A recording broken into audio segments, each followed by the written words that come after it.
କେବେ ଭାବିନି ତୁ ମୋ ପାଳିତ ପୁଅ ବୋଲି। ମୁଁ ସବୁବେଳେ ଭାବିଛି ରକି ପରି ତୁ ମୋ ପୁଅ। ଆରେ ରକି ପାଇଁ ଯେତେବେଳେ ଖେଳନା କଣ୍ଢେଇ ଯାହା କିଣିବାକୁ ଯାଏ ତୋ ମୁହଁଟା ମୋ ଆଖି ଆଗରେ ନାଚିଯାଏ। ମତେ ଯେମିତି କିଏ କହେ ମା ରକି ତମ ପୁଅ ବୋଲି ତା ପାଇଁ ସବୁ। ଉପରେ ପାଦ ରଖି ତାକୁ ମାରିଦେବ, ତମକୁ ଗୋଇଠା ମାରିବ। ସେଦିନ ମେଡିକାଲ ମୁଁ ତମକୁ କେତେ ଥର ମନା କରିଛି, ଗୋଟେ ଜାତି ପୁତ୍ର ନଥିବା ଦାରଜ ପିଲା ଆମେ କାହିଁକି ବାପ ମା ହବା। ମୋ କଥା ଶୁଣିଲନି, ସେ ପିଲାଟାକୁ ଦେଖି ତମ ମା ପଡ଼ିଆ କାନ୍ଦି ଉଠିଲା। ଏବେ କଣ ହବ କୁହ? ଏ ବେଇମାନ, ମୋ ପୁଅ ବଦନାମ କରିବା ପାଇଁ ଏ ଦୁର୍ବାର ସାହସ କଲୁ କେମିତି? ମାରିଦେବି ତୋତେ ଆଜି।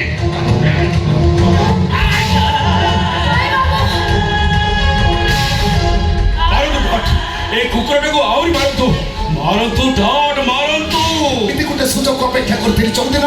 ମାଲିକ ପୁଅକୁ ମାଡ଼ ମାରିବ, ଆଉ ଚାକର ପୁଅ ମାଡ଼ ମାରିବା ପାଇଁ କହିବ। ତମେ ତାକୁ ମାରୁ ମାରୁ ମାରିଦବ ନା।